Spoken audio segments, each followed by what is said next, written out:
The sun beat down on the Afghan valley like a hammer, its rays glinting off twisted metal and smoking earth. What had been a joint special operations mission was now a graveyard. The SEAL team's radios crackled with static, their voices trembling beneath layers of dust and desperation. Outnumbered, outgunned, and pinned down against the jagged rocks, every second felt like their last.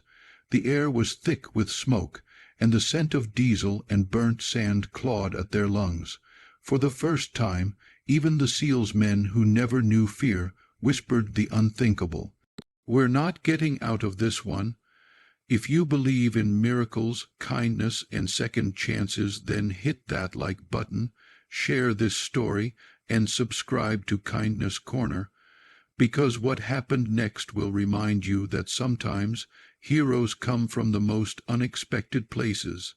Miles away, in a maintenance hangar on the outskirts of Bagram Airfield, a middle-aged janitor named Evan Holt wiped grease off his hands and stared at a framed photo hanging on his locker door. It showed a little girl with auburn curls, missing one front tooth, laughing in a hospital bed. Her name was Sophie, his 7-year-old daughter. She was the reason he kept showing up to this job, the reason he kept breathing. Life hadn't been kind to Evan.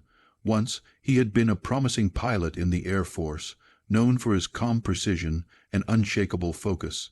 But when his wife died of cancer, leaving him alone with an infant, Evan's world fell apart. He walked away from active duty, taking whatever job would let him stay close to the base and the memory of the skies he once ruled. That afternoon, as the sound of faraway gunfire rolled faintly over the mountains, Evan was mopping the hangar floor. He paused when the emergency siren blared, a chilling wail that meant only one thing: Allied forces were in trouble. Through the crackling radio chatter, a voice came through: "Team Echo under fire, coordinates 49. 7 by 33. 2. Immediate air support requested. All birds engaged or down. We're losing them." Evan froze. He knew those coordinates. That was deep in the helm, and ridge, a place known as the Anvil, because no one came back unscathed. He glanced toward the runway, where 3 A-10 Thunderbolt Roman 2s, the legendary Warthogs, sat grounded for maintenance. Their pilots were out, the engineers gone for the day. Every protocol, every rule screamed that he had no authority to touch those aircraft, but the voice on the radio was fading now, trembling. "Please, anyone, we're running out of ammo." He didn't remember making the decision. He just moved, like instinct, like breathing. Evan tossed aside his mop and sprinted across the hangar. His heart pounded as he climbed into the cockpit of the nearest A-10. The controls were familiar muscle memory, woke up like an old friend. His hands shook as he flipped the switches, powering up the engines. The turbine roar filled the air, echoing like a beast awakening from a long slumber. Alarms blared as base security realized what was happening. Voices shouted through his earpiece, demanding he stand down, but Evan didn't answer. He simply whispered, "Hold on, boys. Help's coming." Minutes later, the A-10 thundered off the runway, its twin engines screaming as it clawed into the blue Afghan sky.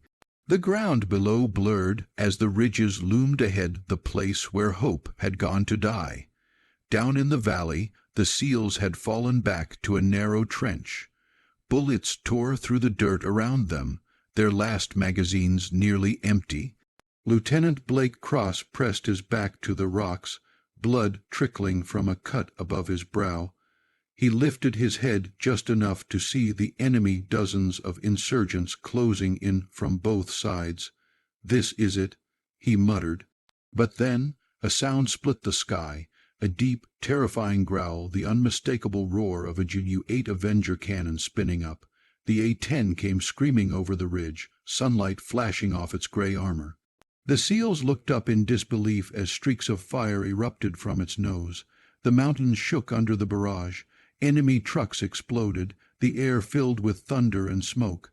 The gunfire stopped as fast as it had begun, silence falling like dust. The SEALs dared to breathe again. Evan circled the ridge once more, his eyes scanning for survivors. "Team Echo, this is Ghost One. He said into the radio, using his old call sign from years ago, "You're clear, you're going home." For a moment, no one answered. Then a voice came through, broken and emotional. "Who the hell are you?" Evan smiled faintly, his eyes glistening. "Just the janitor." He guided the battered Warthog back toward the base, fuel almost gone, alarms flashing across the console. Every muscle in his body trembled as he touched down on the runway, the aircraft shuddering to a stop. Security vehicles surrounded him immediately, sirens wailing.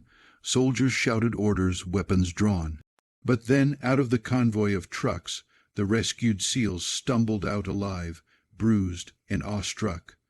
Lieutenant Cross walked straight up to Evan as he was pulled from the cockpit. Without a word, he saluted. "You saved my men," he said hoarsely. "You saved us all." The airfield fell silent. Even the guards lowered their rifles. Evan didn't see himself as a hero.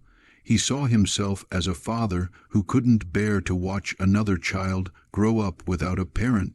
He spent the night in custody, awaiting the inevitable inquiry.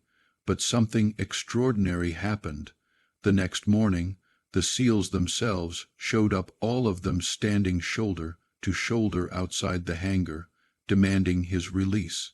Word spread across the base and soon across the country. A janitor who'd lost everything had risked his life to save the best of the best. Days later, Evan was reinstated as an honorary pilot. The Air Force called him the Ghost of Helmand. But to Sophie, he was just Dad, the man who read her bedtime stories and promised her that the world still had good in it. Months passed, and on a bright spring morning, Evan stood with his daughter at an air show. The crowd roared as an A-10 flew overhead, its engines humming like thunder. Sophie held his hand tightly and looked up at him with wide eyes.